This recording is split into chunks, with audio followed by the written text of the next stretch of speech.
श्रीमद् भगवद गीता के 17वें अध्याय का महत्व। श्री महादेव जी कहते हैं, पार्वती 16वें अध्याय का महत्व मैंने तुम्हें बताया। अब 17वें अध्याय की अनंत महिमा सुनो। राजा खड्गबाहु के पुत्र का दुशासन नामक एक नौकर था। वो बड़ी खोटी बुद्धि का मनुष्य था। एक बार वह मांडलिक राजकुमारों के साथ बहुत धन की बाजी लगाकर हाथी पर चढ़ा और कुछ ही कदम आगे जाने पर लोगों के मना करने पर भी वो मूढ़ हाथी के प्रति जोर जोर से कठोर शब्द करने लगा। उसकी आवाज़ सुनकर हाथी क्रोध से अंधा हो गया और दुशासन पैर फिसल जाने के कारण पृथ्वी पर गिर पड़ा।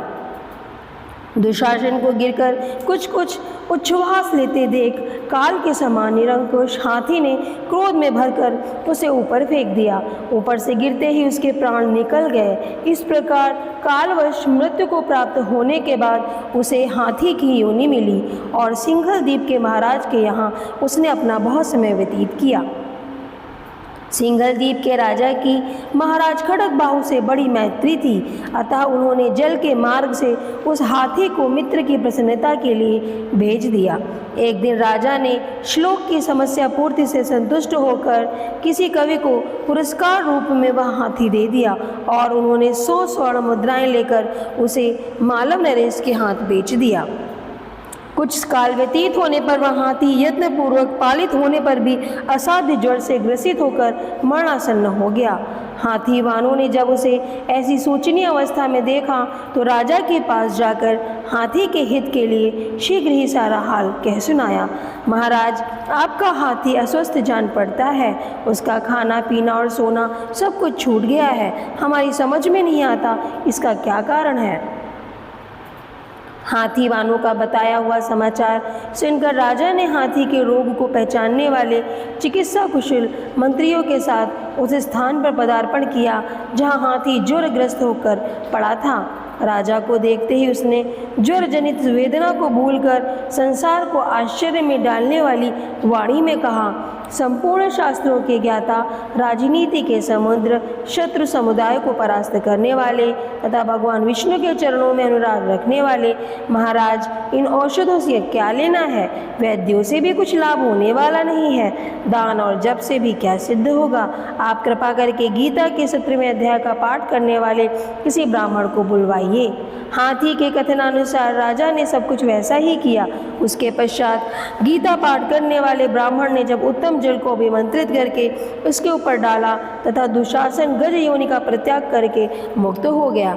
राजा ने दुशासन को दिव्य विमान पर आरूढ़ एवं इंद्र के समान तेजस्वी देखकर पूछा, तुम्हारी पूर्व जन्म में क्या जाति थी, क्या स्वरूप था, कैसे आचरण थे और किस कर्म से तुम यहाँ हाथी होकर आए थे? ये सारी बातें मुझे बताओ। राजा के इस प्रकार पूछने पर संकट से छूटे हुए दुशासन ने विमान पर बैठे ही बैठे स्थिरता के साथ अपना पूर्व जन्म का उपर्युक्त समाचार यथावत कह सुनाया। तत्पश्चात नरश्रेष्ठ मालव नरेश भी गीता के 17वें अध्याय का पाठ करने लगे। इससे थोड़े ही समय में उनकी मुक्ति हो गई। श्री परमात्मने नमः। ओम श्री परमात्मने नमः। ओम श्री परमात्मने नमः। सप्तदशो अध्याय। 17वां अध्याय जो कि श्री कृष्ण भगवान ने अर्जुन को सुनाया। इस प्रकार भगवान के वचन सुनकर अर्जुन बोले, हे कृष्ण, जो मनुष्य शास्त्र विधि को त्याग कर केवल श्रद्धा से युक्त हुए देव देविकों का पूजन करते हैं, उनकी स्थिति फिर कौन सी है? क्या सात्विकी है अथवा राजसी या फिर तामसी? इस प्रकार अर्जुन के पूछने पर श्री कृष्ण भगवान बोले, हे अर्जुन, मनुष्यों की वह बिना शास्त्रीय संस्कारों के केवल स्वभाव से उत्पन्न हुई श्रद्धा सात्विकी, राजसी तथा तामसी ऐसी तीनों प्रकार की ही होती है। उनसे तू मुझसे सुनो। हे भारत, सभी मनुष्यों की श्रद्धा उनके अंतःकरण के अनुरूप होती है तथा यह पुरुष श्रद्धामय है। इसलिए जो पुरुष जैसी श्रद्धा वाला है वह स्वयं भी वही है, अर्थात जैसी जिसकी श्रद्धा है वैसा ही इसका स्वरूप है। सात्विक पुरुष तो देवों को पूजते हैं और राजस पुरुष यक्ष और राक्षसों को पूजते हैं तथा अन्य जो तामस पुरुष हैं वे प्रेत और भूत गणों को पूजते हैं। हे अर्जुन, जो मनुष्य शास्त्र विधि से रहित केवल मनः कल्पित घोर तप को जपते हैं तथा दंभ और अहंकार से युक्त एवं कामना, आसक्ति और बल के अभिमान से भी युक्त हैं तथा जो शरीर रूप से स्थित भूत समुदाय को अर्थात शरीर, मन और इंद्रादिकों के रूप में परिणित हुए आकाशादि 5 भूतों को और अंतःकरण में स्थित मुझ अंतर्यामी को भी कृश करने वाले हैं, उन अज्ञानियों को तू आसुरी स्वभाव वाले जानो। हे अर्जुन, जैसे श्रद्धा 3 प्रकार की होती है वैसे ही भोजन भी सबको अपनी अपनी प्रकृति के अनुसार 3 प्रकार का प्रिय होता है और वैसे ही यज्ञ, तप और दान भी 3-3 प्रकार के होते हैं। उनके इस न्यारे न्यारे भेद को तू मुझसे सुनो। आयु, बुद्धि, बल, आरोग्य, सुख और प्रीति को बढ़ाने वाले और रस युक्त, चिकने और स्थिर रहने वाले तथा स्वभाव से ही मन को प्रिय ऐसे आहार अर्थात भोजन करने के पदार्थ तो सात्विक पुरुष को प्रिय होते हैं। कड़वे, खट्टे, लवण युक्त और अति गर्म, तीक्ष्ण, रूखे और दाहकारक एवं दुख, चिंता और रोगों को उत्पन्न करने वाले आहार अर्थात भोजन करने के पदार्थ राजस पुरुषों को प्रिय होते हैं तथा जो भोजन अधपका, रस रहित, दुर्गंध युक्त, बासी और उच्छिष्ट है तथा जो अपवित्र भी है वह भोजन तामस पुरुष को प्रिय होते हैं। हे अर्जुन, जो यज्ञ शास्त्र विधि से नियत किया हुआ है तथा करना ही कर्तव्य है ऐसे मन को समाधान करके फल को न चाहने वाले पुरुषों द्वारा किया जाता है वह यज्ञ तो सात्विक है। और हे अर्जुन, जो यज्ञ केवल दंभाचरण के लिए ही अथवा फल को भी उद्देश्य रखकर किया जाता है उस यज्ञ को तू राजस जान तथा शास्त्र विधि से हीन और अन्नदान से रहित एवं बिना मंत्रों के, बिना दक्षिणा के, बिना श्रद्धा के किए हुए यज्ञ को तू तामस यज्ञ जान।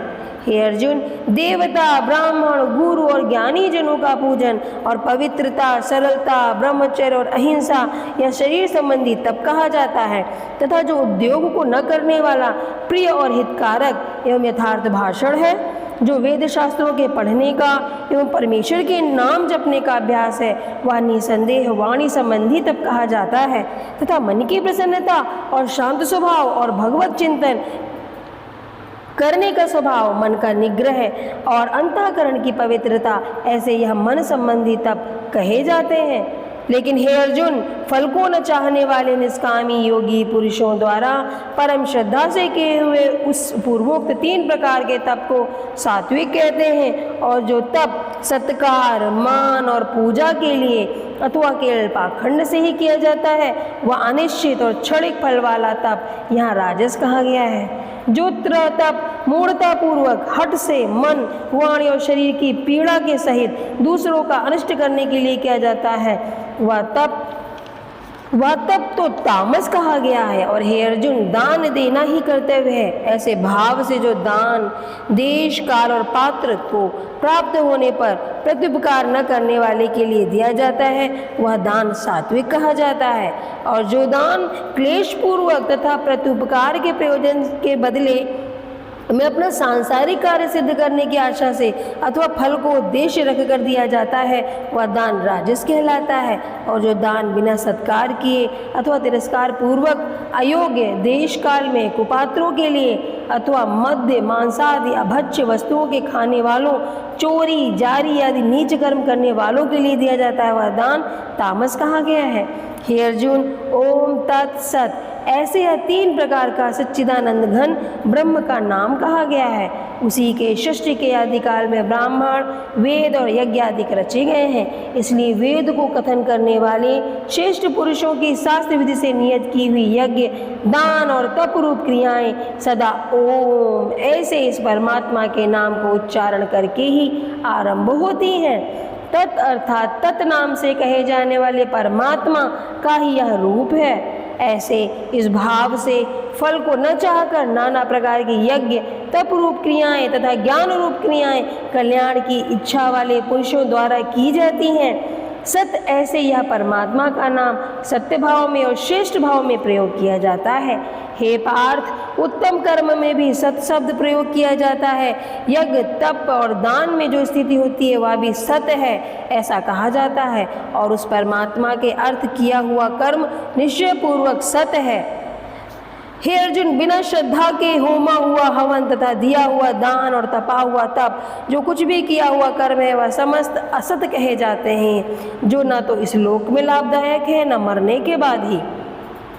इसलिए मनुष्य को चाहिए कि सच्चिदानंद घन परमात्मा के नाम का निरंतर चिंतन करता हुआ निष्काम भाव से केवल परमेश्वर के लिए शास्त्र विधि से नियत किए हुए कर्मों का परम श्रद्धा और उत्साह के सहित आचरण करें। इति श्रीमद् भगवद गीता रूपी उपनिषद एवं ब्रह्म विद्या तथा योग शास्त्र विषयक श्री कृष्ण और अर्जुन के संवाद में श्रद्धा त्रय विभाग योग नामक 17वां अध्याय संपूर्ण हुआ।